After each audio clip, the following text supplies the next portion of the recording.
Muito boa noite a todos que nos assistem. Esse evento é um evento que comemora os 41 anos do Partido dos Trabalhadores e eu diria que é um evento de máxima importância para todos os filiados simpatizantes do PT, mas também para todos os amantes da justiça, todos aqueles que consideram a justiça um valor universal. Nós vamos discutir no dia de hoje um dos maiores escândalos jurídicos da história do nosso país e talvez um dos maiores escândalos jurídicos do mundo.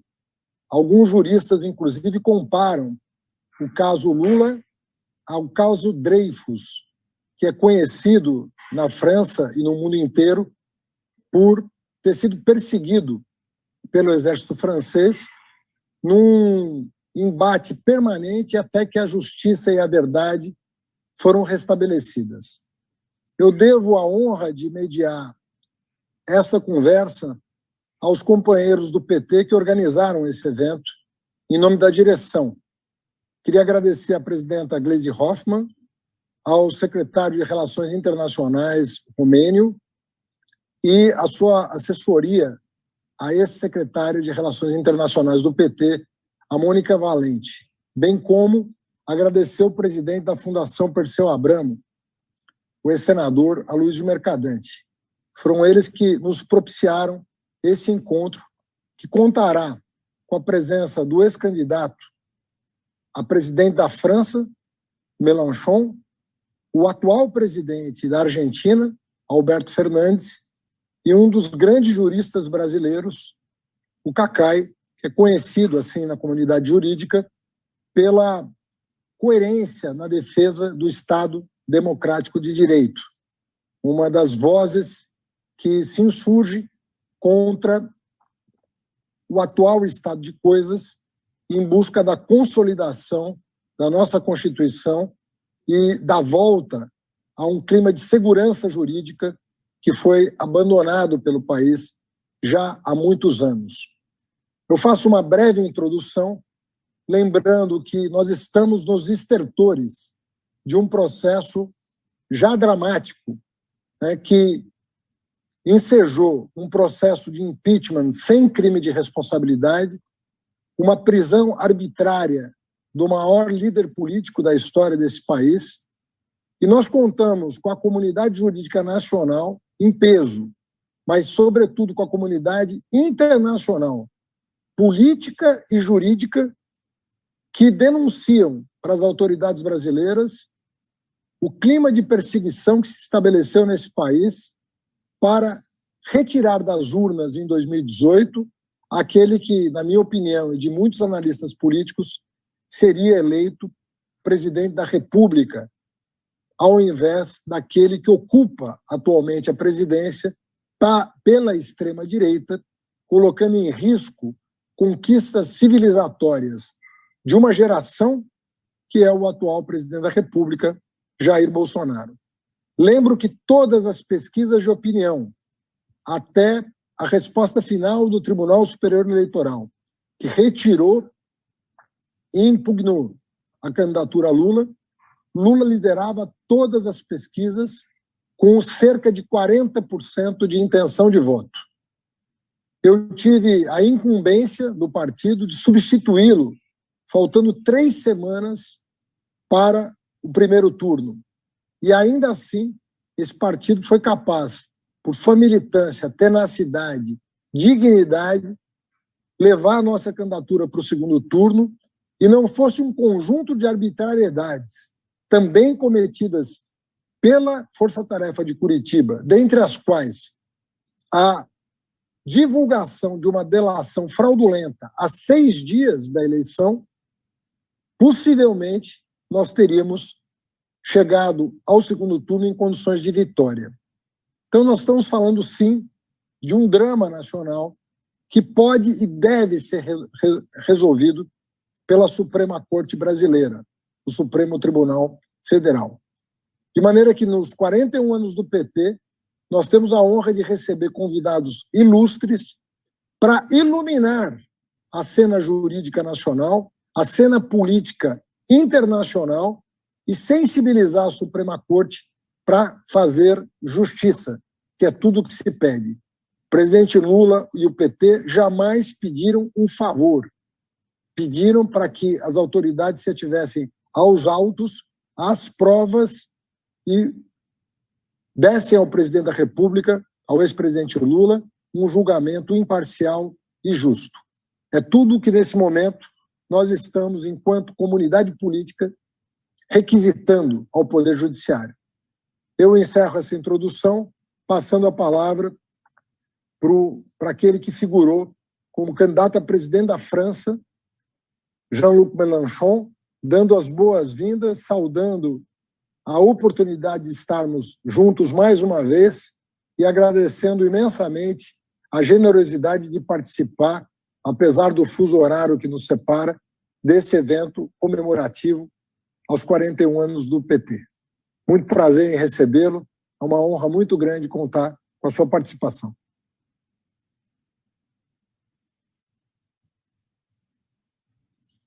Hein? Alors, attends, il faut que je remette mon micro. On m'entend, là? Parfaitement. Bonsoir. Vous m'entendez en ce moment? Répondez-moi. Boa noite. Esclarecendo o nosso público, Mélenchon, que via Zoom, todos os que nos assistem podem acionar a tradução simultânea que está disponível no aplicativo da própria plataforma. Então, você vai falar em francês, mas vai poder ser ouvido em português, graças à tradução simultânea que está disponível já no presente momento.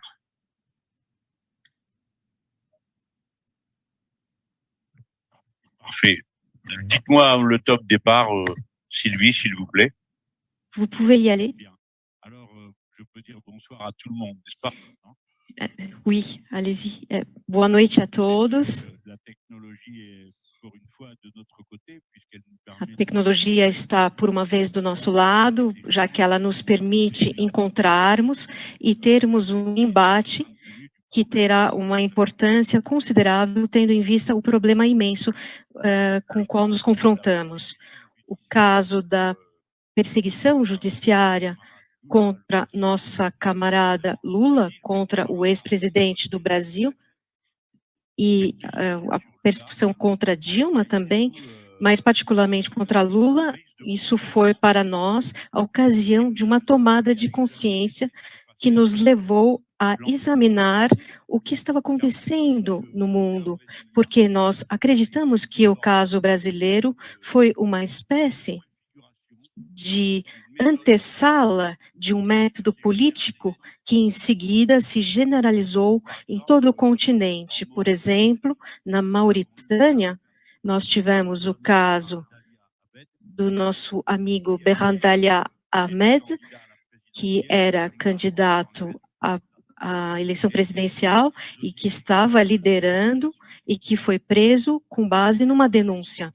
E se não houvesse uma campanha internacional que nós levamos à frente para tirá-lo dali, ele estaria ainda preso. E quando ele foi ao tribunal, o juiz lhe disse: ninguém apresentou queixa-crime contra o senhor, pode ir embora. E ele passou 8 meses na prisão. Mas nós temos também o caso nas Filipinas, e ali era uma candidata que não era da nossa família política, é uma liberal, a senhora Leila de Lima, que tem 4 acusações contra ela e que está há alguns anos em prisão e que é a personagem marcante da oposição.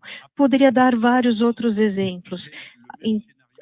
Mais ou menos em todos os lugares do mundo, é o mesmo cenário que está ocorrendo. Primeiro, uma espécie de assédio que tem por objetivo de enfraquecer a presença moral da pessoa, candidato. Na fase 2, aparece uma personalidade um pouco perturbada que começa a denunciá-lo. E, nesse momento, aparece um jornalista que vem e que dá eco a essa denúncia. E, na base desta simples denúncia, os juízes decidem abrir investigações. Na França, isso se chama investigação preliminar. Isso significa que durante meses e meses, enquanto dura a investigação, a pessoa que está avisada, que foi nomeada, que foi jogada na lama da mídia, essa pessoa não tem acesso a nenhuma peça dos laudos. Hoje, após 3 anos das denúncias que foram feitas contra mim, eu ainda não sei ainda do que estou sendo acusado, nem do que há dentro do dossiê. Eu não sei nada. Eu estou descobrindo, durante o decorrer dos acontecimentos, na imprensa, e agora, essa é a fase 4, eu descubro trechos de depoimentos, trechos de discussões entre os juízes. Eu leio isso na própria mídia, então há um circuito que começa com uma denúncia, a imprensa, os juízes, de novo a mídia, e é uma espécie de círculo sem fim. E aí chega ao período eleitoral. No período eleitoral, todos os pretextos são bons para que surjam artigos sobre o assunto, para que a pessoa seja mostrada, seja apontada, e este é o circuito. Eu acho que nós temos métodos de proteção. O primeiro método é de nos informarmos uns aos outros. A segunda é de sermos solidários uns com os outros, porque vamos descobrir conexões. Por exemplo, um dos juízes que estava cuidando da investigação preliminar contra mim foi ao Brasil e encontrou o juiz Moro. Eu digo o juiz porque é o seu título, mas pessoalmente não acredito que seja um juiz. Ele encontrou com o juiz Moro e houve fotos que apareceram no Ministério da Justiça para que, e como eles chamaram disso, de troca de boas práticas, ou seja, há uma ligação entre a questão Lula e a questão Mélenchon na França, através de indivíduos que comunicam-se os métodos de combate que eles usam contra nós. E essa é a razão pela qual nós começamos, do nosso lado, um trabalho de militante, em primeiro lugar, porque, como me havia aconselhado Lula, é necessário preparar os espíritos.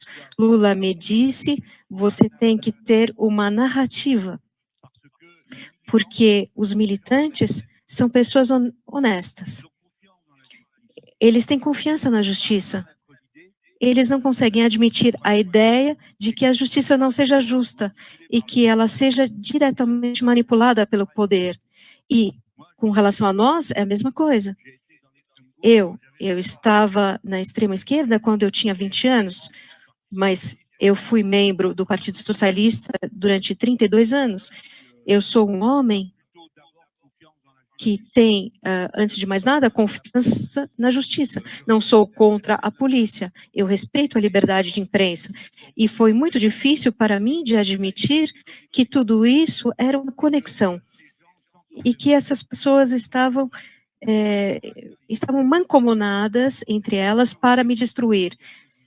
E é um pouco isso que deve ter acontecido com vocês, porque estou certo que que Lula e você, Fernando, vocês aspiram a uma justiça justa, vocês não são hostis por princípio à lei e à justiça. Nós podemos combater a lei, mas nós somos todos por um sistema judiciário independente que possa atacar, abrir processos contra quem ele quiser.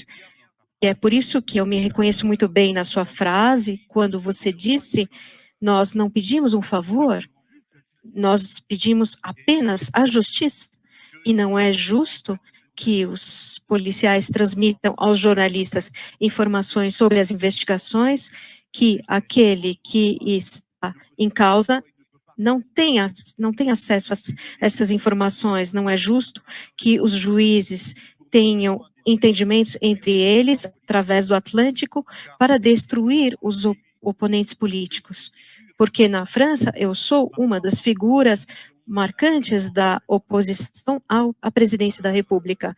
Então, Eu contei a vocês isso, que a primeira questão é conectar-se com os camaradas do mundo, contar o que está acontecendo em outros lugares, para que as pessoas entendam que não são casos isolados, porque o que eles estão tentando fazer é que eles estão nos culpabilizando pessoalmente, para que as pessoas tenham vergonha dos seus líderes. Então, nós temos que explicar ao povo que é a mesma ofensiva em todo o mundo. Nós, por exemplo, apoiamos muito o Rafael Correa, que tem 25 acusações. A outra coisa é que nós temos que nos organizarmos. Quando eu fui ver Lula em Curitiba, eu encontrei os advogados brasileiros de Lula, e depois eu fui à Argentina, e eu encontrei os advogados argentinos, dos nossos amigos argentinos, que são extremamente profissionais.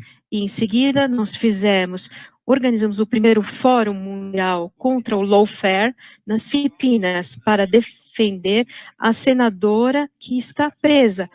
É uma senadora que não é da nossa família política, mas era a primeira vez que havia asiáticos numa campanha de mobilização internacional vinda da Europa. E nós queremos agora fazer um fórum mundial sobre o lawfare, porque nós queremos mostrar que é uma estratégia dos nossos adversários, e queremos mostrar que não somos corrompidos, que somos pessoas honestas, e é simples, é apenas olhar para as nossas contas no banco para ver que nenhum de nós se enriqueceu de forma alguma pela política. Então, nós clamamos a nossa honestidade. A primeira coisa que nós temos que fazer é defender os camaradas que estão acusados, para que eles não interiorizem os ataques repugnantes que são feitos contra eles. A primeira coisa é ajudar os líderes, os nossos líderes que estão em dificuldade. Eu digo nossos líderes porque na França eu não sou o único que está envolvido nessa questão. Eu tenho mais 3 ou 4 pessoas que estão também acusadas comigo. E quando eu venho a esse debate hoje à noite com vocês, sob a autoridade do Fernando, que é um amigo e um camarada, e para quem eu desejo o melhor para o Brasil, eu me defendo, eu construo uma relação de força. Eu quero que a polícia, que os juízes e que o presidente Macron, que eles saibam que nós estamos nos defendendo e que nós estamos unidos entre nós. Eu digo isso porque o meu país está conhecendo dias sombrios. O poder na França do senhor Macron, aproveitando a crise do Covid, está exercendo um controle sobre a população jamais visto na história, com horários de interdição, de saída e entrada de casa, com as liberdades individuais reduzidas. E ele se lançou numa campanha que o coloca lado a lado do Viktor Orbán da Hungria, ou seja, que o jovem herói liberal, que parecia trazer nele a imagem da juventude, da invenção, da criatividade, é um presidente que diz a sua admiração pelos colaboracionistas da Segunda Guerra Mundial do século XX, Maurras e Pétain, e que se lançou numa cruzada, e agora ele se lançou contra os islamo-esquerdistas. E nós somos todos acusados de ser os agentes dos terroristas e dos islamistas. Nós estamos vivendo um momento absolutamente único na França, um momento em que a ministra da Educação Superior decidiu confiar a um organismo de investigação controle das pesquisas e em ciências humanas que são feitas na França, mostrando, apontando para acadêmicos e acusando-os de islamo-esquerdistas. Vocês podem imaginar como para mim tudo isso é odiento. A França é o país das luzes, a discussão, o debate sempre existiu na universidade, e eu gostaria de me inspirar de um filósofo das luzes, Bell, que dizia que não há nada de mais estúpido do que discutir efeitos de causas que não existem. Não existe islamismo esquerdista, não existe isso. E quanto a mim, vocês podem medir o ridículo, porque eu não sou muçulmano e eu não sou esquerdista. E além disso, em todas as batalhas políticas que aconteceram no norte da África, eu sempre estive do lado daqueles que combateram os islamistas. E ao ponto que 2 amigos meus na Tunísia morreram, foram assassinados pelos islamistas. Então, é um momento muito terrível e eu estou contente de estar compartilhando com vocês uma pequena respiração, porque vocês levaram um combate encarniçado no Brasil. Se Lula não tivesse tido essa força incrível de caráter, se vocês tivessem sido vencidos, isso teria fortificado o campo dos nossos adversários no mundo inteiro, e já que isso não aconteceu com os brasileiros, nós na França também não seremos vencidos. Nós vamos resistir, nós temos a necessidade de nos vermos, nos falarmos e resistir. E o PT, que foi um modelo para nós em tantos momentos, foi nessa questão também um exemplo, e é um prazer compartilhar com vocês todos, camaradas do Brasil. Estou dando alguns segundos aqui para terminar a tradução, mas eu queria agradecer imensamente a participação do Mélenchon e agradecer a descrição que ele faz do que, nesse momento, está acontecendo mundo afora. O lawfare, a guerra jurídica, não é uma exclusividade brasileira. Ela está acontecendo em vários lugares do mundo, inclusive no chamado Ocidente civilizado. A França agora está vivendo um momento grave, não só contra a figura do Mélenchon, mas usando artifícios conhecidos nossos já, do bolsonarismo, para insuflar a população contra minorias, sejam minorias políticas, sejam minorias religiosas, ou a combinação dessas duas coisas. Vejam que na França, os muçulmanos começam a ser perseguidos, mas na Espanha, o público-alvo, isso segundo o noticiário da semana passada, já são judeus. Aqui no Brasil, são as religiões de matriz afro ou a comunidade LGBT. E se você for para o Extremo Oriente, nem os liberais escapam à sanha persecutória, quando é do interesse da extrema-direita seguir nos seus propósitos. Ou seja, nem os liberais estão a salvo desse tipo de procedimento quando a extrema-direita recorre à instrumentalização da justiça, do Ministério Público, à instrumentalização da opinião pública em proveito dos seus próprios interesses. Portanto, o que está em marcha hoje e que deve ser denunciado e que pode ser contido é justamente esse avanço do extremismo da direita no mundo.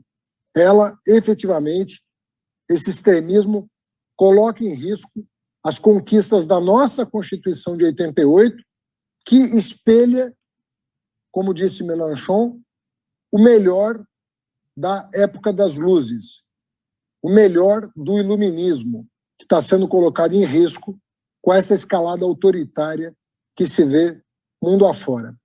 Nós vamos passar rapidamente um vídeo de saudação de companheiros de várias partes do mundo, celebrando os 41 anos do PT. Então, eu peço a gentileza de assistirem esse vídeo comemorativo com a saudação dos companheiros que nós vamos conhecer em seguida. Por favor, podem veicular o vídeo.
劳工党党员朋友们，值此巴西劳工党成立41周年之际，我谨代表中联部向贵党表示热烈祝贺。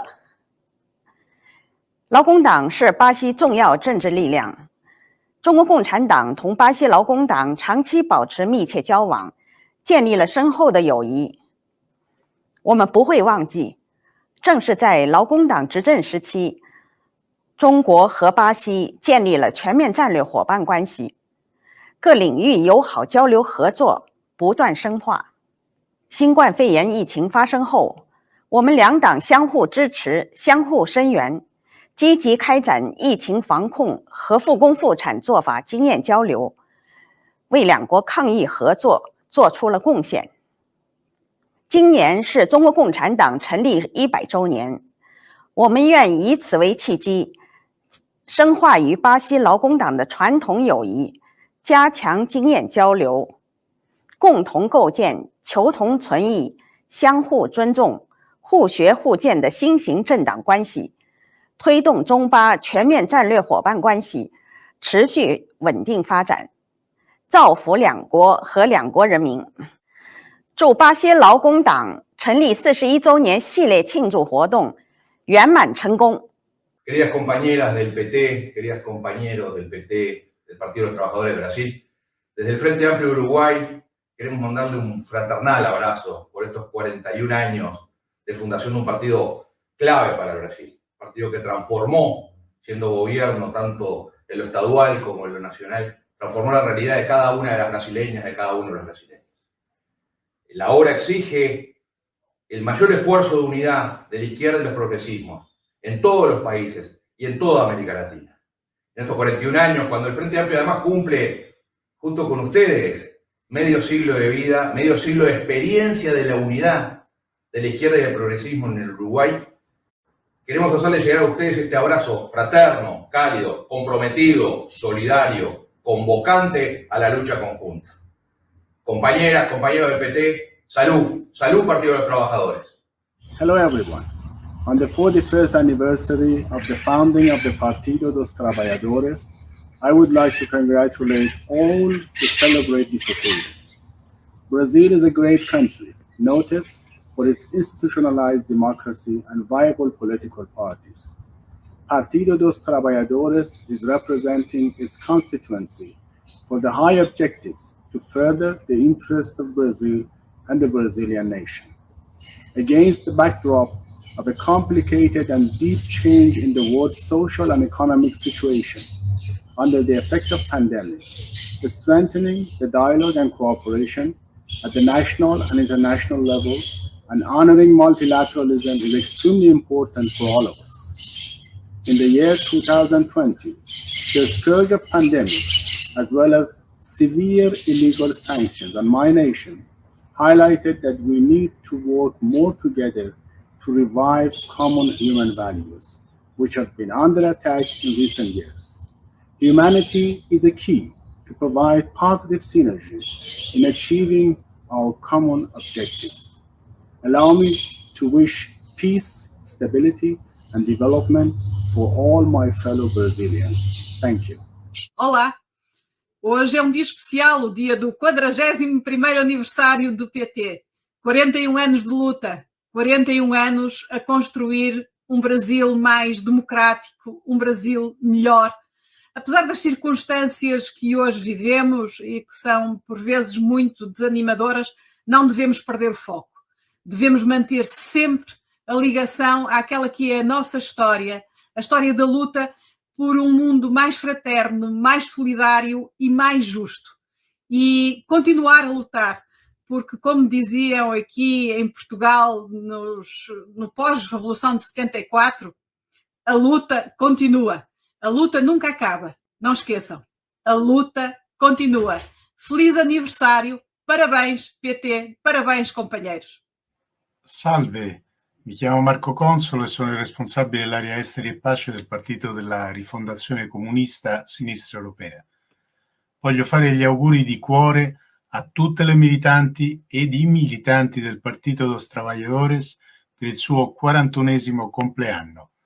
Molta acqua è passata sotto i ponti da quel 10 febbraio del 1980, data in cui nasceva il PT, con la partecipazione di leader sindacali, intellettuali, artisti, militanti politici e di organizzazioni di massa, attivisti religiosi e politici tornati nel paese dopo un lungo esilio e persecuzione da parte della dittatura. In tutti questi anni il PT ha difeso la democrazia, ha realizzato politiche di giustizia sociali, di sviluppo economico, per fare del Brasile un miglior paese. Queste battaglie hanno portato alla storica vittoria elettorale dell'ex presidente Lula. Nel 2005 è stato decisivo il contributo del PT e di Lula alla battaglia contro l'area di libero scambio delle Americhe, l'ALCA, e per la nascita della CELAC e di UNASUR. Il PT è stato tra i fondatori del Foro di Sao Paulo e continua ad avere un ruolo decisivo in questa importante assise di tutta la sinistra latinoamericana.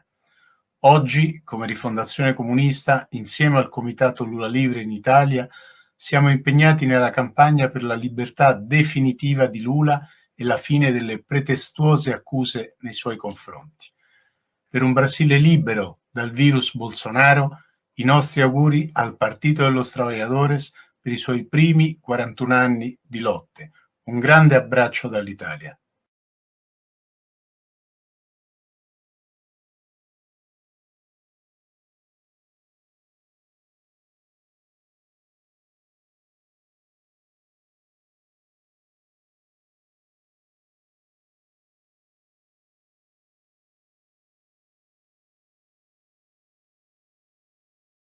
Solidariedade internacional de todos os companheiros que se pronunciaram com tanto carinho pela trajetória, pelo histórico do Partido dos Trabalhadores, e gostaria de anunciar um pronunciamento gravado do chefe de Estado da República Argentina, Alberto Fernandes, que encontra-se nesse momento em viagem oficial ao México.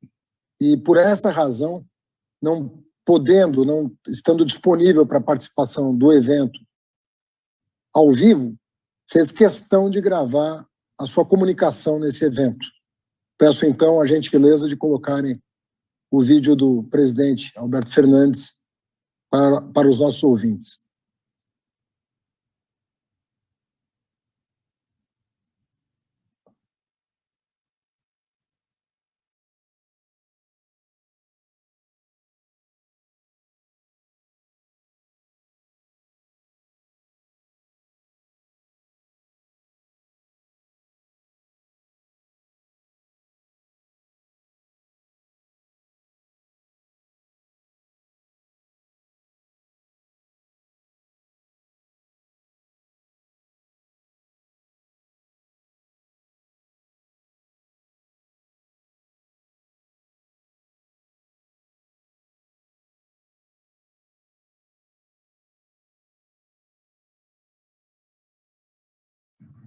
Fernando.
Deu um problema no upload do vídeo do Alberto, que assim que a técnica resolver, nós vamos transmitir. Então, vou inverter aqui a ordem dos convidados e pedir a gentileza do nosso querido Cacai se pronunciar sobre o tema proposto. Muito prazer, Cacá, estar com você. Uma honra te receber nesse espaço virtual. Muito obrigado por celebrar conosco os 41 anos do PT. Por favor, Cacá. Meu querido Haddad, é uma honra realmente enorme estar aqui. Obrigado pelo convite. Quero agradecer a direção do PT por esse honroso convite. Deixar um abraço realmente muito carinhoso para o Mélenchon, que honra a história da França, que honra o iluminismo que faz tanta falta hoje. Fiquei até emocionado ao vê-lo falar, eu que amo tanto aquele país também. E deixar especialmente um abraço para todos os militantes petistas, que hoje o partido faz 41 anos, um partido que honra a história do Lula. O Lula tem uma história de vida que é muito interessante, e eu, ao abraçar o Lula e abraçar você, eu quero abraçar cada militante do partido. Eu não sou militante, não faço política partidária. A minha política, você sabe, é engajamento nas lutas que nós temos que ter para o Estado Democrático de Direito.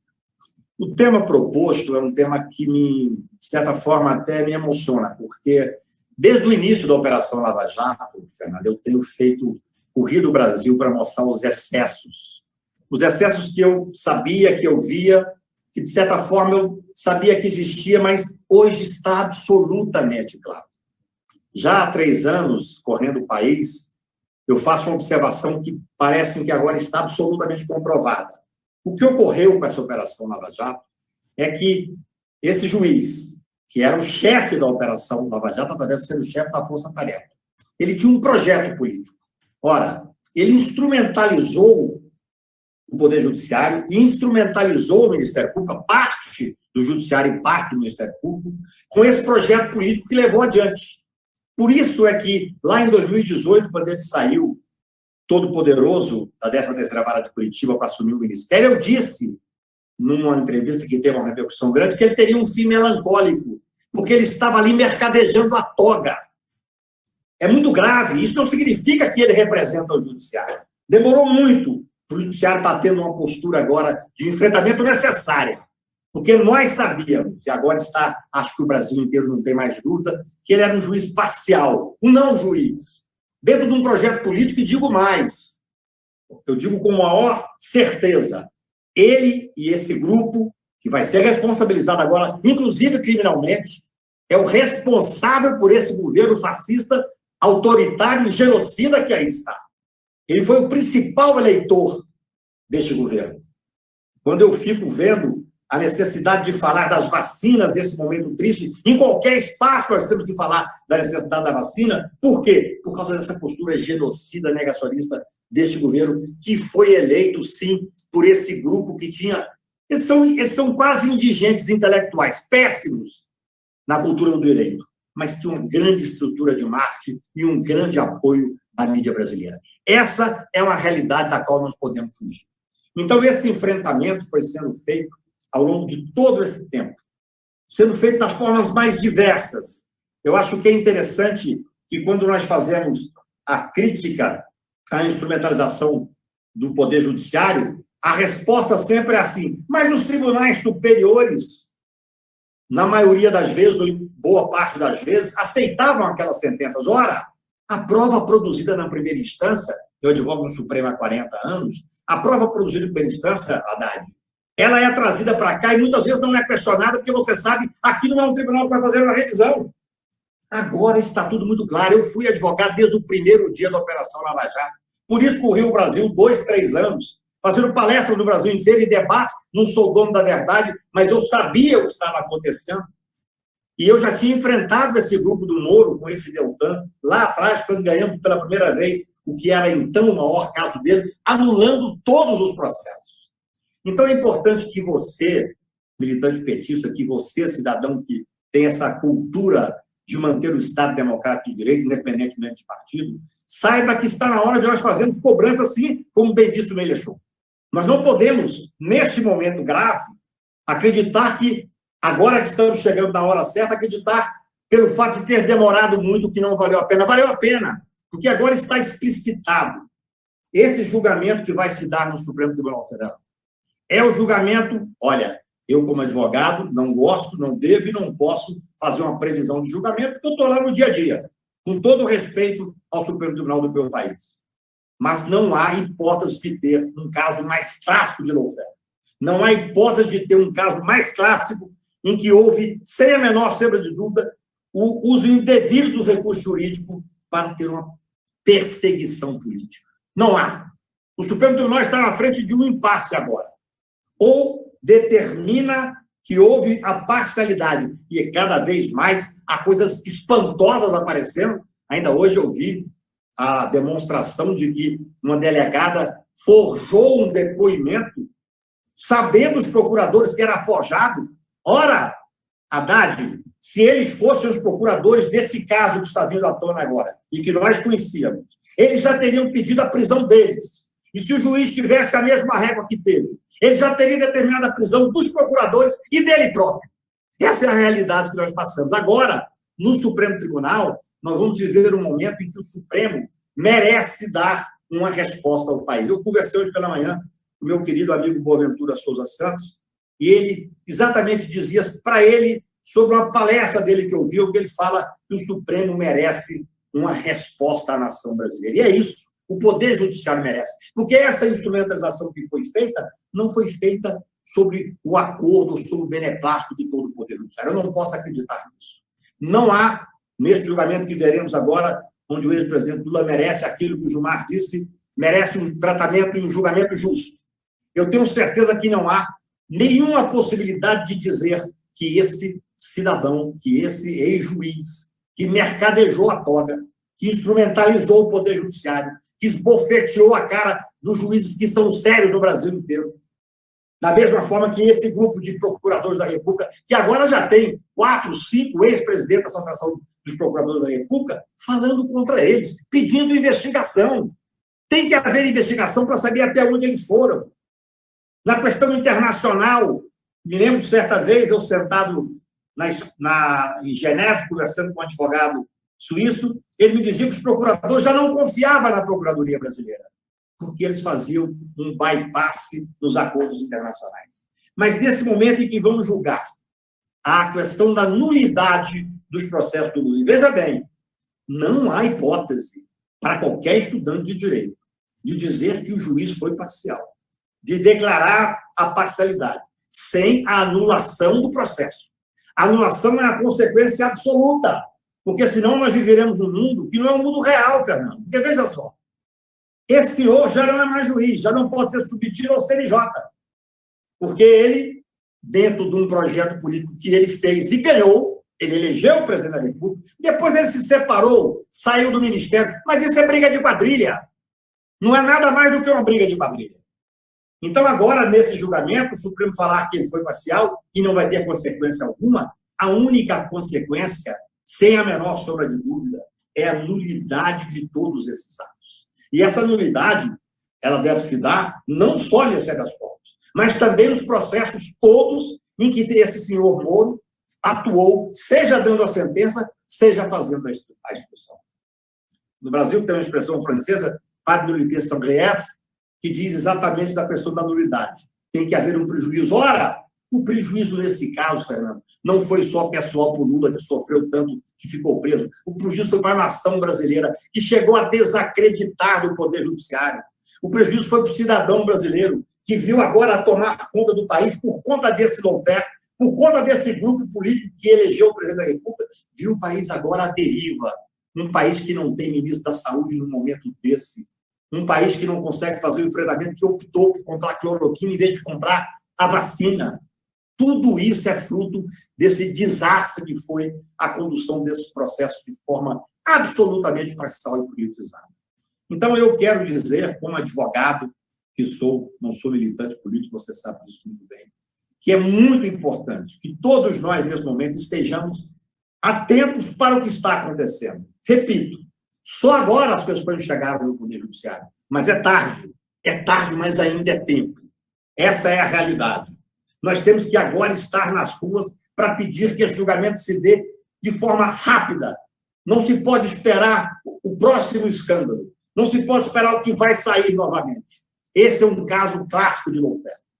Fico feliz e até, de certa forma, emocionado de ver o Menechou aqui, porque eu sei o que ele sofreu lá, acompanho a vida dele na minha querida França, o berço da liberdade, onde também ocorre, evidentemente, esses excessos. Mas o excesso que ocorreu aqui, especialmente com o presidente Lula, mas muito mais, com todos aqueles que tinham esperança no Estado Democrático de Direito. Eu, como advogado, me senti ultrajado.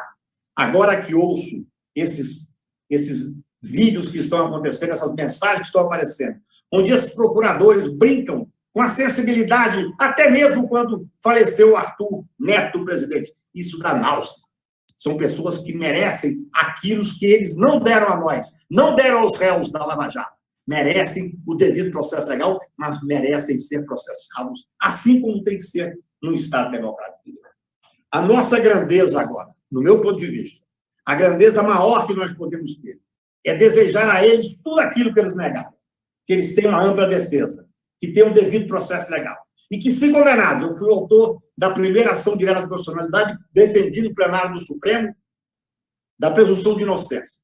E esse senhor Sérgio Moro falava que essa era a maior derrota do grupo da Lava Jato. Mas que eles tenham também o benefício óbvio de ter a Constituição do lado deles, que sejam recolhidos à prisão apenas após o trânsito em julgado. Nós não podemos usar a régua que eles usaram com a Constituição com o povo brasileiro. Por isso é que é importante que a gente faça um enfrentamento técnico. Nós não precisamos ir muito além. Nós temos a convicção de que eles se apoderaram do discurso. Eles tinham uma narrativa calhorda, uma narrativa canalha. Sempre que nós ganhávamos alguma coisa, eles diziam, está acabando a Constituição, e tentavam dizer, Fernando, tentavam dizer, Melanchon, tentavam dizer para todos, que tinha uma grande mídia, que quem fazia o enfrentamento dos excessos é porque era contra o combate à corrupção. Eu costumo dizer, e digo isso para os petistas que estão ouvindo, que são pessoas valorosas e que acreditam que é possível melhorar o país, eu sempre disse que eu não permito que juiz algum, que delegado algum e que promotor algum venha dizer que quer o combate à corrupção mais do que eu, mais do que você, mais do que qualquer pessoa séria. Mas esse combate tem que ser feito dentro da Constituição Federal, garantindo todos os direitos constitucionais. Isso é que vai fazer a nossa diferença deles. Essa é a chance que nós temos de resgatar um Brasil que seja um Brasil justo, mais igual e mais solidário. Nós não podemos deixar de acreditar que ainda é possível. Por isso é que nós temos que ter a convicção que vamos usar, sim, os meios jurídicos, vamos acreditar no Poder Judiciário, sempre, como fizeram os advogados de todos esses processos que, ao longo desses anos, tanta amargura deu a todos nós, tanta angústia deu a todos nós, mas acreditando que, nesse momento, o Supremo Tribunal é chamado a fazer um reencontro com a nação brasileira. É muito mais do que com a população brasileira. Nós estamos falando para o povo brasileiro, mas nós estamos falando também a imagem que o Brasil tem para fora do Brasil. Isso repercute em todos os pontos. E acho que, ao falar do caso concreto, sem ser advogado, mas conhecendo o caso concreto, nós não temos nenhuma dúvida de que é necessário que haja uma nulidade de absolutamente em todos os casos que esse juiz ousou, eu diria assim, usurpar as competências e os direitos constitucionais, passando por cima, sem a menor sombra de dúvida, inclusive de uma questão de competência. O que é que faz um juiz de Curitiba julgar um sítio em Atibaia? Por que um juiz de Curitiba julga um apartamento em Guarujá? Por causa de um projeto político. Isso é que é o lawfare. É exatamente isso que é o lawfare. E agora, nessas mensagens que vêm à tona, eu falo isso para todos que estão me ouvindo, fica muito claro que eles sabiam que estavam fazendo a burla. Ora, se eles sabiam que estavam fazendo a burla, só há uma saída, só há uma hipótese que resta ao Poder Judiciário para resgatar a dignidade. É anular absolutamente todos esses atos. E depois da nulidade desses atos, aí nós temos que ter, e é importantíssimo que façamos isso, nós temos que ter a apuração de tudo isso que foi tramado. Não é possível que o cidadão roube o sonho do brasileiro, como esse juiz roubou. Que o cidadão esbofeteie o Poder Judiciário, como ele esbofeteou. Mercadeie com a toga como mercadejou. E, no entanto, saia por aí somente tendo como consequência a nulidade dos seus atos. O Brasil merece mais. O Brasil só será reconhecido como um país sério, se o Poder Judiciário fizer esse reencontro com essa nulidade absoluta, mas também em homenagem aos milhares e milhares de juízes sérios, em homenagem aos milhares e milhares de Ministério Público, de pessoas que se dedicam no cumprimento da Constituição. E, principalmente, em homenagem ao cidadão brasileiro que viu, de certa forma, cair uma nuvem opaca sobre os seus olhos, como se o mundo fosse outro. Agora, estamos tentando desvendar o mundo real. Eu, como advogado, diariamente fiz a minha parte nesse período e você sabe que continuarei simplesmente do lado da Constituição, do lado da verdade e do lado do povo brasileiro. Parabéns a vocês todos pelos 41 anos. É um orgulho que o país ter um partido como o PT. Eu acho que esse tempo que vocês governaram, esse tempo que vocês incorporaram 36 milhões que saíram da pobreza para passar a um outro tipo de vida. Foi exatamente esse tempo. Foi exatamente essas pessoas que chegaram na sociedade que se assustou com elas, que fez com que eles fizessem essa extrema reação e levaram o Lula, inclusive, para a cadeia. Em homenagem a essas pessoas é que nós devemos acreditar no judiciário. Obrigado. Eu queria, ao retomar a palavra, fazer uma reflexão. Se fosse por um cálculo de custo e benefício pessoal, talvez Mélenchon e Kakai não estivessem entre nós.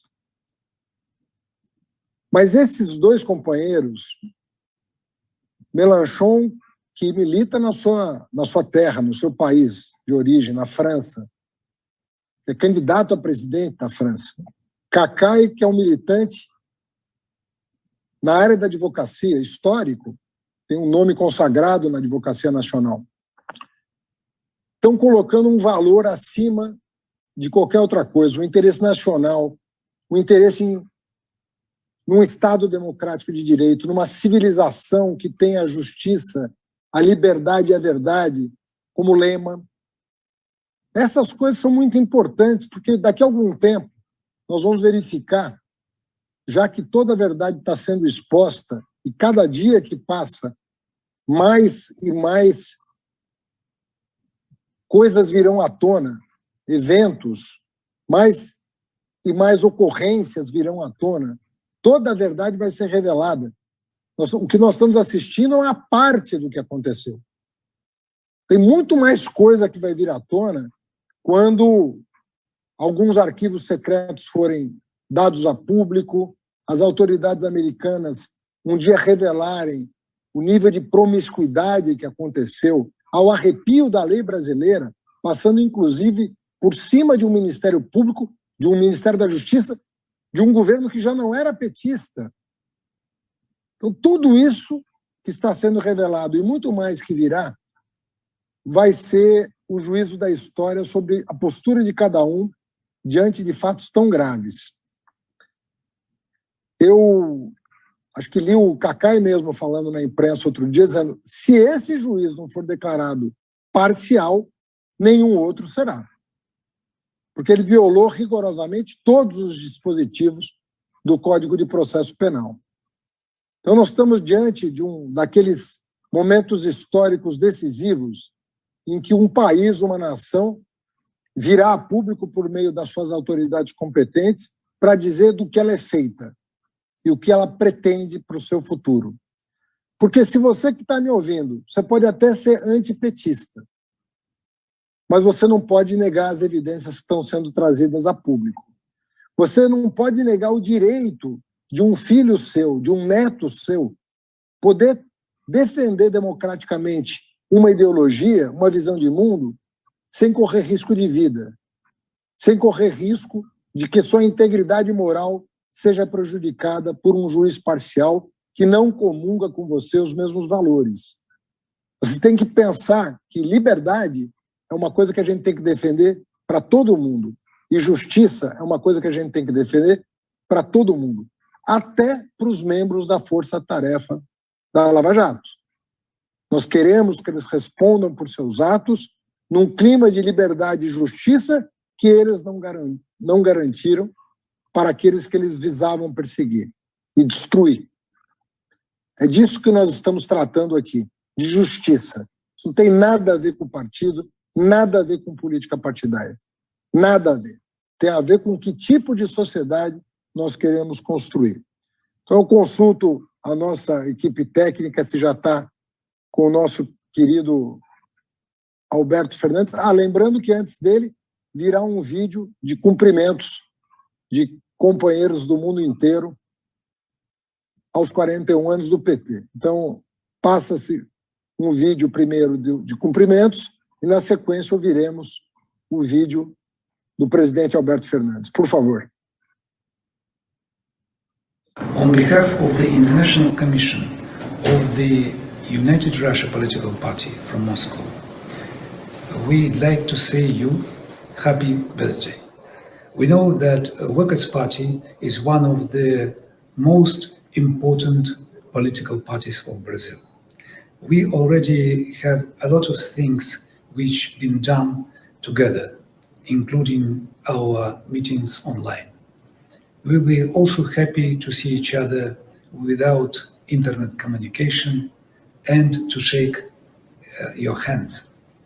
So I do believe that soonest, after these pandemic challenges, we can continue our relationship not only online. Best regards from my colleagues. Best regards from your Russian friends. Happy birthday.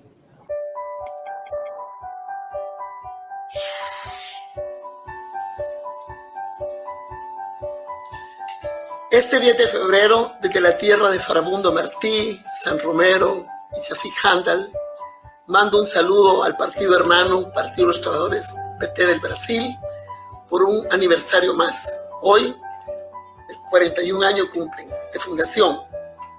Les felicito porque estas 4 décadas ustedes han hecho muchos cambios de lucha constante por el bienestar, la justicia social y la transformación y fortalecimiento democrático de Brasil. Pero también han trabajado intenso por la integración y unidad de los pueblos de nuestra América. Felicitaciones. Porque en este periodo que ustedes han gobernado Brasil, con Lula, con Dilma, han producido cambios, han cambiado la vida de las personas, poniendo en práctica las mejores propuestas para su país, para hacerlo socialmente justo, con políticas exitosas en la lucha contra el hambre y la pobreza y la exclusión, con unas mejoras de distribución de ingresos increíbles, y han elevado a su potencia a muchas industrias y han dado un crecimiento económico. Yo les felicito porque el PT ha sido ejemplo de todo ello, pero también de la participación democrática de la ciudadanía, y han defendido la transparencia institucional. Realmente, dentro de todos los procesos, nosotros también siempre hemos admirado lo que se hizo cuando se gobernó por parte de los trabajadores de Brasil. Y en estos momentos de tiempo de pandemia, en que Brasil pasa por una situación económica muy crítica, incluyendo pues todos estos estragos causados por la pandemia, pido se respete lo conquistado por el pueblo en los periodos que gobernó el PT durante esas 4 décadas. También lo referente a seguir garantizando los derechos, el cumplimiento irrestricto de los derechos humanos, la equidad, la paz y el medio ambiente. Creo que Brasil y toda América Latina se merece que ese legado que dejó en su gestión el PT siga en el poder que se construye día a día del pueblo, en esa fuerza determinante que tiene el PT. Así que muchas felicidades, estamos con ustedes, toda nuestra solidaridad para seguir adelante. Juntos lo lograremos. Nuestra América crecerá, florecerá, como ya estamos viendo otros procesos también que avanzan por el bien de la humanidad. Voglio rivolgermi a voi, cari compagni, per un saluto fraterno. la sinistra italiana è sempre stata amica del Partito dei Lavoratori, amica e vicina al vostro modo di pensare, al vostro modo di concepire la sinistra, senza dogmatismi, ma con la capacità di cogliere tutti gli aspetti della modernità, ma comunque sempre dalla parte dei cittadini più deboli e impegnati nella lotta contro la diseguaglianza e contro l'ingiustizia. Il vostro partito ha rappresentato una grande speranza per tutto il continente sudamericano e l'esperienza di governo di Lula e di Dilma non possono essere dimenticati. In questo momento difficile in cui il Brasile è sotto il tallone di una destra incapace che disastrosamente ha condotto il paese nella vicenda della pandemia, tutta l'attenzione è rivolta a voi, alla vostra capacità di risollevarvi e di tornare a vincere e di tornare a rappresentare quella speranza per la sinistra e per i lavoratori di tutto il mondo che avete saputo essere nei momenti migliori della vostra storia. Estimados companheiros, por ocasião do aniversário do Partido dos Trabalhadores, enviamos aos companheiros do núcleo do PT Lisboa as nossas felicitações e saudações amigas. Queremos reafirmar a nossa solidariedade para com a vossa luta contra as desastrosas e reacionárias políticas do governo Bolsonaro e pela adoção de medidas urgentes e adequadas de combate à epidemia da Covid-19 e de salvaguarda da saúde e da vida dos brasileiros, em defesa dos direitos dos trabalhadores e do vosso povo, das liberdades e da democracia, da soberania e independência do vosso país. Fazemos os melhores votos para que a persistente luta dos trabalhadores e povo brasileiro derrote o governo Bolsonaro e as suas políticas de retrocesso social, empobrecimento, ataque à democracia e conquiste um novo caminho para o Brasil de progresso social, desenvolvimento soberano e amizade e cooperação com todos os povos latino-americanos e do mundo, pondo em recuo o imperialismo e as forças reacionárias na América Latina. Estimados companheiros, na luta comum em defesa dos direitos e aspirações dos trabalhadores e dos nossos dois povos, poderão contar com a solidariedade dos comunistas portugueses.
manifestações de solidariedade, apreço ao Partido dos Trabalhadores, manifestações vindas de todo o canto do mundo. São companheiros muito antigos que acompanham a trajetória do PT, do presidente Lula, das nossas lideranças, e com quem nós comungamos valores há muitos anos, há muitas décadas, na construção de um mundo melhor.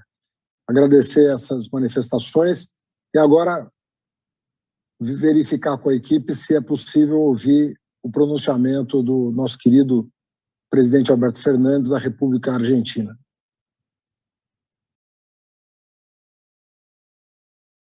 Então, podem colocar no ar, por favor. Queridos amigos del Partido de los Trabajadores, primero, feliz cumpleaños. Una alegría ser parte de la celebración de los 41 años de la fundación del PT.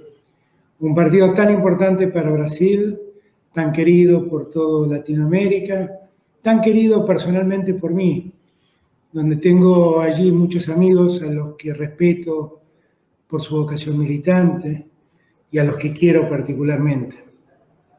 Una mención especial para el querido Lula, alguien a quien admiré mucho siendo presidente él y siendo jefe de gabinete yo, alguien que realmente marcó un antes y después en Brasil, pero también marcó un antes y un después en América Latina. Para él, todo mi afecto, todo mi respeto, todo mi cariño y todo mi compromiso. Sé que en este día, donde ustedes conmemoran el 41º aniversario del Partido de los Trabajadores, me han invitado a reflexionar sobre un problema que tiene el continente, que es el lawfare.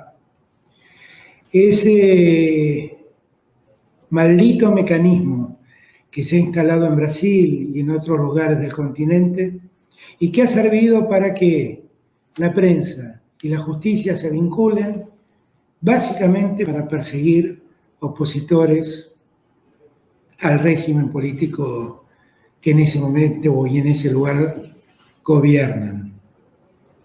La verdad es que uno puede ver muchos casos en distintos lugares de América Latina donde claramente hay acciones persecutorias y hay causas judiciales que se sustentan en ciertas reglas procesales y también en un cúmulo de arbitrariedades que han servido para encarcelar, para perseguir opositores. Yo siempre que me toca hablar de esto, saben ustedes que enseño Derecho Penal en la Universidad de Buenos Aires hace muchos años, digo que hay en América Latina como 3 casos absolutamente claros de ese uso del poder, de ese acuerdo entre el poder y los medios para instalar en el imaginario público la idea de culpabilidad de alguna persona. Allí en Ecuador está el primer caso. Es el caso de Rafael Correa. Rafael Correa está siendo perseguido por la justicia ecuatoriana a partir de la declaración de un supuesto policía arrepentido que le atribuye a Rafael Correa haberle encomendado la comisión de un delito tremendo, un homicidio. Y a partir de allí, con esa sola declaración, empezó una persecución sobre Rafael Correa que lo obligó a dejar su país y lo obligó a vivir refugiándose de una orden de detención realmente vergonzosa. ¿Qué característica tiene el caso Correa? La utilización de un arrepentido. Toda la figura de los arrepentidos fueron figuras que entraron al derecho penal latinoamericano bajo la influencia del derecho penal norteamericano. En nuestro continente siempre pesó más la influencia del derecho europeo que el americano. Pero en los últimos años, la influencia del derecho americano con algunas de estas instituciones, empezó a hacerse claro. Lo que le pasó a Correa en Ecuador no es muy distinto a lo que le pasó a Cristina acá en Buenos Aires, en lo que se conoció como la causa de los cuadernos, en donde a partir del arrepentimiento del supuesto chofer o de un chofer de un funcionario del gobierno de Cristina, donde imputaba el cobro de coimas por parte de empresarios, empezaron a sucederse unas y otras declaraciones de empresarios que señalaban a exfuncionarios, muchos de ellos miembros del gobierno de Cristina y algunos a Cristina particularmente. Sobre esta base de la declaración de los arrepentidos se construyó una megacausa donde Cristina aparece como responsable de una extraña asociación ilícita que conforman el chofer, funcionarios del gobierno de Cristina y un montón de empresarios que se vieron conminados a arrepentirse, entre comillas, formando así una extraña, decía yo, asociación ilícita de gente que no se conoce entre sí. La verdad es que a estos dos casos uno debería sumarle el caso de Lula. Cuando Lula fue condenado, escribí aquí en Buenos Aires una nota que se llamaba Argen Lula, donde trataba de buscar las semejanzas entre lo que estaba ocurriendo en Brasil y lo que estaba ocurriendo en Argentina. En Argentina también se instituyó no hace mucho tiempo la figura del arrepentido, y lo mismo que Brasil. Ecuador, Brasil y Argentina, prácticamente la figura del arrepentido se sumó o apareció con muy poco tiempo de diferencia. En el caso de Brasil, a Lula le pasó exactamente lo mismo. Una supuesta persona condenada que dice haber oído que un departamento era propiedad de Lula. A partir de allí, una causa construida malamente por un juez que anduvo circulando por todo el continente mostrándose como un paladín de la lucha contra la corrupción y que terminó siendo ministro de Justicia del actual gobierno de Brasil, apareció construyéndose, decía yo, una causa que le permitió a los fiscales y al juez interviniente terminar por condenarlo a Lula. Lo más llamativo de ese caso era que la imputación que le hacían a Lula era haber recibido ese departamento como parte de una coima de una empresa constructora. No había ningún documento que avalara que Lula era propietario de esa casa. No había ni un boleto de compraventa, ni siquiera había mucho menos una escritura que pusiera ese departamento a su nombre o a nombre de alguna persona vinculada a él. Sin embargo, simplemente por el juego de las libres convicciones de ese singular juez Moro, terminó siendo condenado. Lo más llamativo de todo esto es que ese mismo departamento finalmente terminó siendo ejecutado a otra persona para cobrarle una deuda. ¿Cómo puede ser que la misma justicia que dijo que ese departamento era propiedad de Lula, después ejecute ese departamento para cobrarle la deuda a otra persona? De la ignominia del proceso contra Lula dan cuenta las nuevas noticias. Ahora ya conocemos cómo el juez Moro manipulaba a los fiscales, y los fiscales se prestaban para eso, para garantizar que Lula no pudiera ser candidato y siguiera procesado mucho tiempo para lograr ese objetivo. Ahora, gracias a Dios, parece ser que las pruebas revelan claramente cómo fue la persecución a Lula. Y yo lo celebro porque siempre confía en Lula. Y por eso lo visité también en sus días de cautiverio, allí cuando estuvo detenido a disposición de este juez Moro. Y muchos me criticaron porque me decían que estaba desoyendo a la acción de la justicia. Pero la verdad, cuando lo fui a visitar, conocía perfectamente bien cómo era esa causa, cómo era la imputación que pesaba sobre Lula, cómo había sido el procedimiento que lo estaba inculpando, y fui con la plena convicción de ir a visitar a una persona inocente que estaba detenida. Y el tiempo me dio la razón. El tiempo demostró que en el caso puntual de Lula habían organizado una serie de engranajes del que participaban fiscales, jueces y medios de comunicación para construir en el imaginario público de Brasil la idea de que Lula era un delincuente. Ahora ya sabemos cómo pasaron las cosas. Y ahora todo está quedando al descubierto.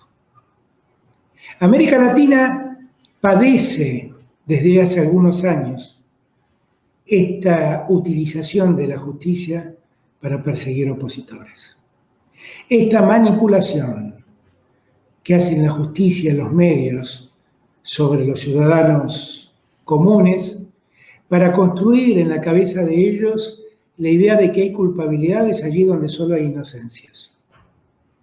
Y los casos se repiten, insisto, más allá de estos tres que acabo de nombrar. Cuento uno, en Chile. Marco Enrique Sominami hace 7 años que está siendo procesado e investigado e involucrado en una causa penal por una investigación que afecta a alguien que fue su asesor, ni siquiera él. Ahora, resulta que en Chile existe una norma que dice que aquel que está procesado pierde sus derechos políticos. No solo no puede ser candidato, sino que tampoco puede votar. Hace pocos días atrás me presenté como amico curiae ante la Comisión Interamericana de Derechos Humanos, pidiendo que haga algo para evitar esta manipulación que ocurre en Chile, que permite a los jueces tener una persona procesada a lo largo de los años y privarla de ese modo de los derechos políticos que esa persona tiene.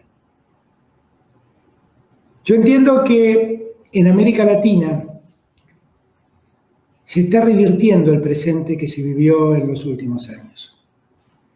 Que el cambio ese empezó a operar en Argentina, siguió en Bolivia, seguramente opera el mismo cambio o en el mismo sentido un cambio en Ecuador. Y yo tengo plena confianza que Brasil también reverá todo esto que está ocurriendo. Que como siempre digo, a la luz de alguien como yo, que abrazó el derecho, la abogacía, con pasión, solo le genera penuria ver el uso que se hace de la justicia en perjuicio de mucha gente. Yo confío que esto empiece a revertirse. Sé que cuesta mucho, porque lo que tienen que revisar las sentencias que se han dictado en ese periodo son parte de esa corporación judicial que se prestó a estas prácticas y que en acuerdo con medios de comunicación llevaron adelante las persecuciones de las que hablo. Con lo cual, uno tiene que pelear contra un enorme monstruo. Un monstruo que no lo escucha en la justicia y un monstruo que lo ataca incansablemente en los medios de comunicación. Pero sigo creyendo en el Estado de Derecho. Y sigo creyendo que mientras el Estado de Derecho se vulnere y afecte a cualquier persona inocente más allá de su ideología, nuestro deber es estar al lado del que padece, del perseguido, del injustamente acusado.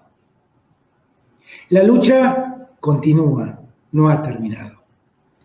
Ni han terminado las causas contra Lula, ni han terminado las causas contra Cristina, ni han terminado las causas contra Rafael Correa, ni se ha resuelto el problema de Marco Enrique Sominami en Chile.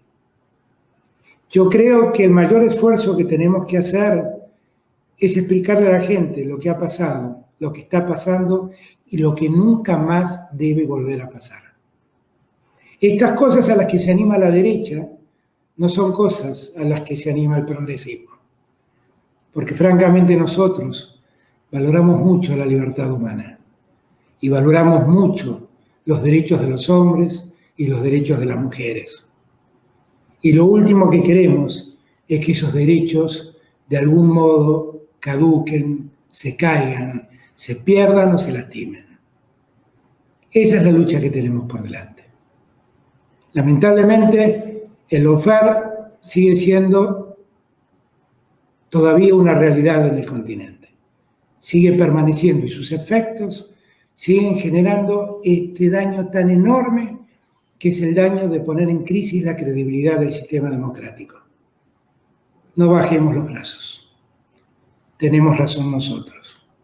Sigámonos ocupándonos de alzar nuestras voces para que de una vez y para siempre la justicia esté al servicio de dar a cada uno lo que le corresponde y no de endilgar culpabilidad en alguien que simplemente es inocente.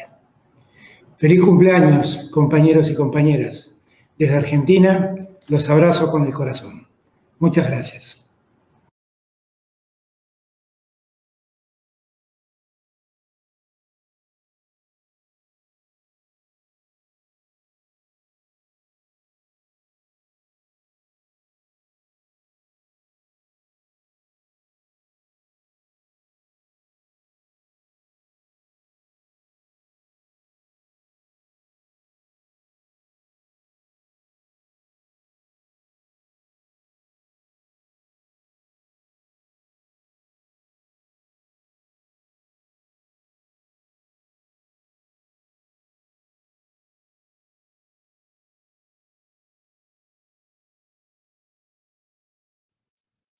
Bom, eu disse há pouco que Mélenchon e Kakai, se fossem fazer uma análise,